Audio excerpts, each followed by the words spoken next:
Hello വീട്ടമ്മാസ്. ഇന്ന് ഞാൻ വന്നിരിക്കുന്നത് ഒരു മട്ടൻ ബോട്ടിക്കറിന്റെ റെസിപ്പി ആയിട്ടാണ്. ഇത് പച്ച മസാലയിൽ ഉണ്ടാക്കുന്ന ഒരു ബോട്ടിക്കറിയാണ്. നല്ല ടേസ്റ്റ് ഉള്ള ഒരു ബോട്ടിക്കറിന്റെ റെസിപ്പിയാണ് കേട്ടോ.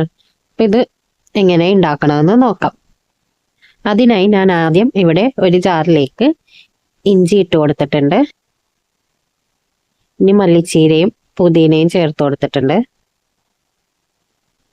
ഓരോ പിടി മല്ലിച്ചീരയും ഒരു പിടി പുതിനയാണ് കേട്ടോ ചേർത്ത് കൊടുത്തത്. ഇനി ഇതിലേക്ക് 4 പച്ചമുളക്, വെളുത്തുള്ളി,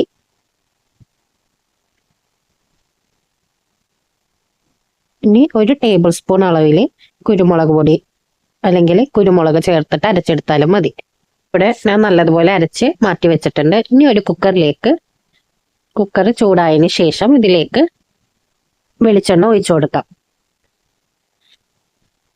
ഇനി ഇതിലേക്ക് 5 ഗ്രാമ്പു, 3 കഷ്ണം പട്ട, 3 ഏലക്ക, കുറച്ച് കറിവേപ്പിലയും ചേർത്ത് ഒന്ന് ഒട്ടി വരുമ്പോൾ തന്നെ ഇതിലേക്ക് സവാള അരിഞ്ഞു വെച്ചിരിക്കുന്ന സവാള ചേർത്ത് കൊടുക്കാം. ഇവിടെ ഞാൻ 2 സവാള അരിഞ്ഞത് ചേർത്ത് കൊടുത്തിട്ടുണ്ട്. ഇനി ഇത് നല്ലതുപോലെ ഒന്ന് വഴറ്റിയെടുക്കാം. കുറച്ച് ഉപ്പ് കൂടെ ചേർത്ത് കൊടുത്തിട്ട് വഴറ്റിയെടുക്കാം കേട്ടോ.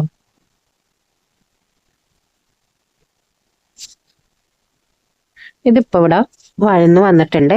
ഇനി ഇതിലേക്ക് നമ്മൾ നേരത്തെ അരച്ച് മാറ്റിവെച്ച മസാല ചേർത്ത് കൊടുക്കാം. പച്ചമുളകും ഇഞ്ചിയും വെളുത്തുള്ളിയും മല്ലിച്ചീരയും പുതിനയും പിന്നെ കുരുമുളകും കൂടെ അരച്ചെടുത്തത് അത് ചേർത്ത് കൊടുത്ത് ഇതിന്റെ ചുവയൊക്കെ മാറണ വരെയും നല്ലതുപോലെ എണ്ണയൊക്കെ തെളിഞ്ഞു വന്ന വരെയും വഴറ്റിയെടുക്കാം. ഇപ്പം മസാലയൊക്കെ നല്ലതുപോലെ വഴന്നു വന്നിട്ടുണ്ട്. വെളിച്ചെണ്ണയും തെളിഞ്ഞു വന്നിട്ടുണ്ട്. ഇതൊന്ന് ഇളക്കി കൊടുത്തതിന് ശേഷം ഇതിലേക്ക് 1/4 ടീസ്പൂൺ മഞ്ഞൾപ്പൊടി, ഒരു ചെറിയ തക്കാളി അരിഞ്ഞതും ചേർത്ത് കൊടുത്തിട്ട് വഴറ്റിയെടുക്കാം.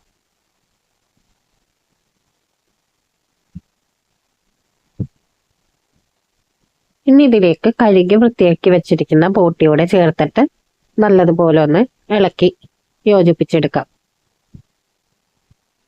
ഇത് ക്ലീൻ ചെയ്ത് കഴുകി വൃത്തിയാക്കി വെള്ളമൊക്കെ കളഞ്ഞെടുത്ത ബോട്ടിയാണിത്. ഇനി ഇതിലേക്ക് ഒരു ചെറുനാരങ്ങന്റെ നീരും കൂടെ ചേർത്ത് കൊടുക്കാം. ഒന്ന് ഇളക്കി നോക്കിയിട്ട് ഉപ്പ് ആവശ്യമുണ്ടെങ്കിൽ ഉപ്പ് ചേർത്ത് കൊടുക്കാം.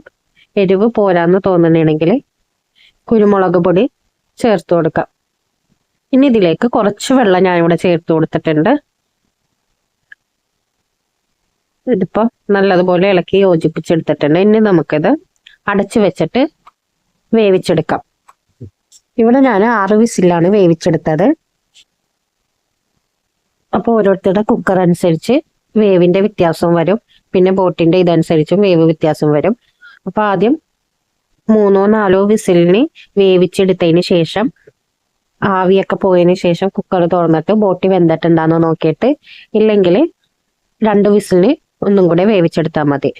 ഇപ്പൊ ഇവിടെ ബോട്ടിയൊക്കെ നല്ലതുപോലെ വെന്തിട്ടുണ്ട്. ഇനി ഇതൊന്ന് ആ ചാറൊക്കെ വറ്റി ഒന്ന് കുറുകി വരണവരെ തീ ഒന്ന് കുറച്ച് ഒരു 5 മിനിറ്റും കൂടെ ഒന്ന് തിളപ്പിച്ച് എടുക്കാട്ടോ. അപ്പൊ ചാറൊക്കെ ഒന്ന് കുറുകി കിട്ടും. അപ്പൊ നല്ലൊരു ടേസ്റ്റ് ഉള്ളൊരു ബോട്ടിക്കറിയാണ്.